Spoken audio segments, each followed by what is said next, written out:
You are listening to www.integralnaked.org.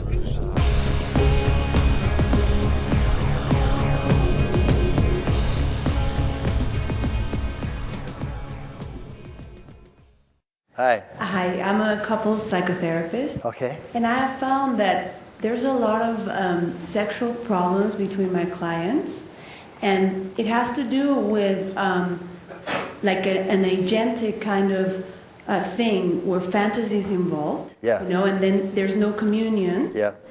And also, there's a lot of like sexual and aggressive things that go on, like in different degrees, like sadomasochistic things that you don't know where pleasure and pain, you know. And then sometimes I supervise with other psychotherapists. They tell me, "No, that's bad, you know, get rid of it." And the other side is, "No, let it be, everything, you know, whatever gets you off, it's okay." You know? So I think that, you know, I'm very confused. I don't know what would be integral. Yeah. It does tend, in the upper right quadrant, what we try to do is look at the biological components that contribute to men and women's attitudes and approach to sexuality. And it doesn't mean biology is destiny. And so we're allowed to look at this without pigeonholing people, or if you happen to have a female body, it doesn't mean you're stuck with this, because the other three quadrants can amplify it, neutralize it, or reverse it. Culture in particular plays a lot of this. But there's just a lot of evidence, if you just get out of the sort of cultural construction of reality, which is way overdone, just simple empirical scientific research on the human body and what hormones, testosterone, oxytocin, estrogen do. It plays a large part in how people,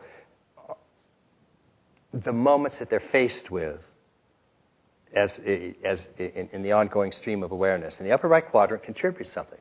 And if it's testosterone, it's trouble. And there is a phrase in the Brief History of Everything, and some of you might know, which actually became kind of famous. It was a T-shirt. Yeah, that one. Testosterone has two and only two drives: fuck it or kill it.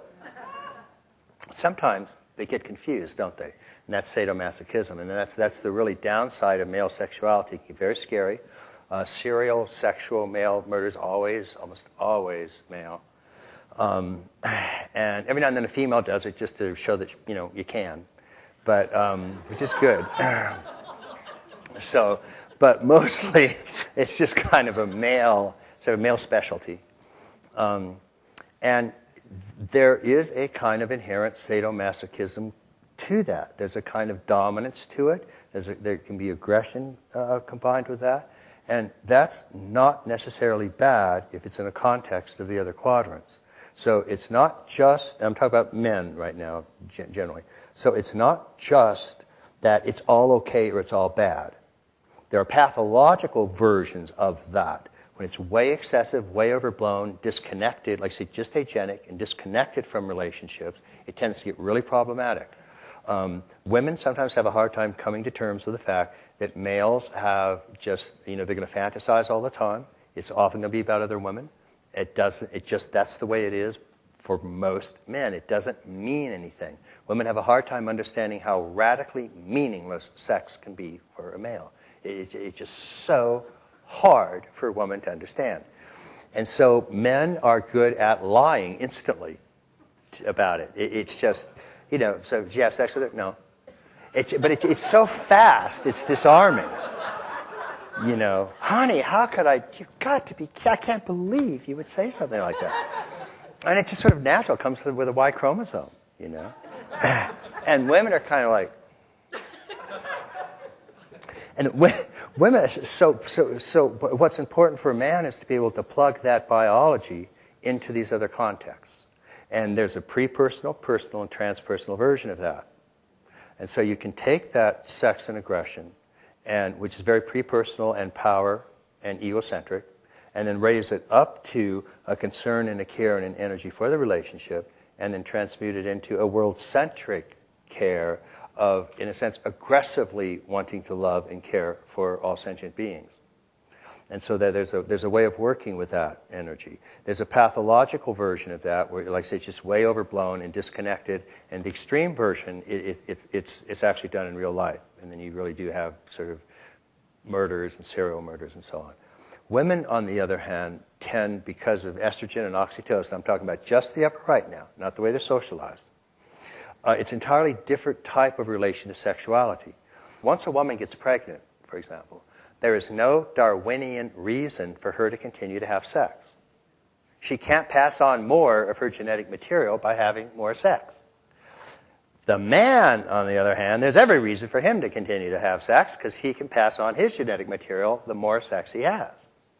So you get the double standard, and it's not a cultural thing, it's a biological thing. So what women are concerned with, they tend to not fantasize about other men very often, for example. Well, if they do, that's fine. But they really are focused around the man in their life, and that's very important for them. When the woman's pregnant, she's always sure of who the mother is. Although there are jokes about, cognitively impaired women saying good news, bad news. Bad news is I'm pregnant. Good news is I'm not the mother. But generally, the mother knows exactly who the mother is. So there's never any doubt that her DNA is being passed on. The father never knows for sure. Never. Now, that's why men get crazy. Because the men are always watching their women. Because just in the upper right now, we're not talking about anything else. Because the man wants to know, if he's going to protect that woman, it better goddamn be his DNA. And so men get crazy about, and just about sex.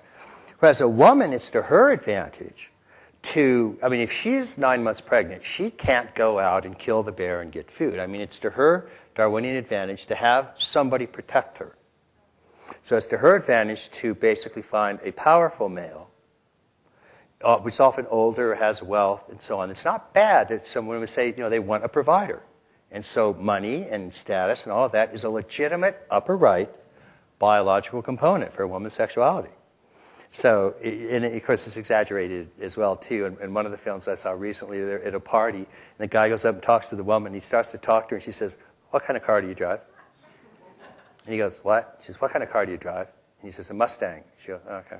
And then he keeps talking. It's like just the end of that.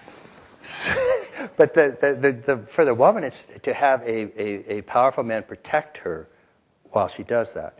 So a woman will get upset if a man gets involved with another woman in an emotional, meaningful way, because it means it could take him away from protecting her.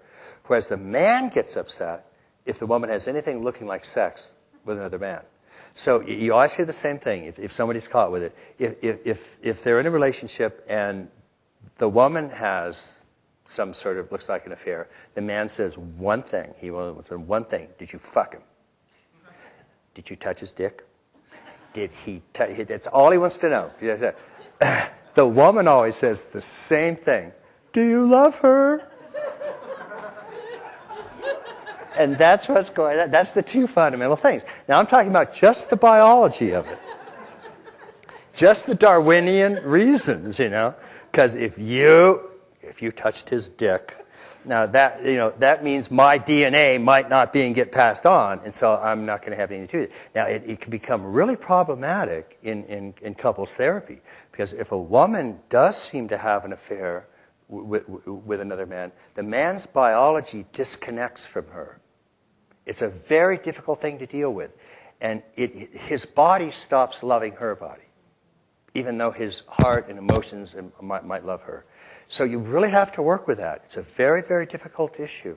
The woman, on the other hand, if the man has an affair, first of all, it sort of like comes with the territory. But so women are a little bit more easy about that. But they fundamentally want to know, it was meaningless. You really love me, and a woman can sort of deal. It's extremely hard, but can deal with it. The man can really convince her that he really loves her, and it's not, because she still now is convinced she knows who the DNA is. So that's not an issue. The issue is who's going to protect the child and do it. So those are the two. This is kind of the biology of that, and there's a pathological version of both of them. But now that doesn't mean that that's the way you should respond or the only way to respond. Culture, lower left, has a lot to do with it. The lower right, the institutions. Men and women have different relationships in foraging, horticultural, agrarian, industrial. So that plays a role. And the upper left, your own psychology. You can override biology. But it's still there. It's a component rising all the time. And men have to deal with it all the time. There was a study in Harvard. This is pre-AIDS because it was a study done on gay men and gay women because what they wanted to say was a sociobiological study. And the idea was if we want to see what men and women are like, let's see what they do when left to their own devices. So let's study what men do with men and what women do with women. So they looked at the sexually active young gay male and sexually active young lesbians. And they found that the average number of partners for the sexually active gay male was 345 a year. And the average number of partners for lesbian was one partner every 4.7 years. So put these two things together and watch what happens. This is a prescription for hell. And it's a constant. How on earth do you get these together and deal with it? So couples therapy in the upper right is just taking these influences into account and helping men and women see that that's what is going on with them. And that it's hard for them to change, but that within those limitations, the man can really convince the woman that he really sincerely loves her, even though he's going to have fantasies. And if he says he isn't, he's lying. Lying is not good, although it is kind of difficult because women always say, now tell me the truth. And as soon as a man tells the truth, they go, ah! I knew it, you wretch, you scum, you fuck, you. And so men are reluctant to tell the truth. No, honey, no, no.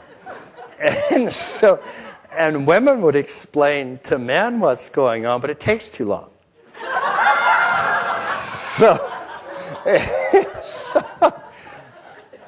But having just a compassionate understanding of that, and then if there are pathologies within it, working on those. And then putting it into, particularly in the upper left, and there's the whole psychology of how they react to that, the shadow elements, and particularly, not to overdwell on it, but the early relationships with the parents, because it really sets it. If the young girl has things with mom and dad, it really kind of can imprint her, and the same with the young boy. So that the classic Freudian mommy and daddy stuff is still a component in the upper left, and deal with that. So it's a little bit complex, but it's also kind of fun.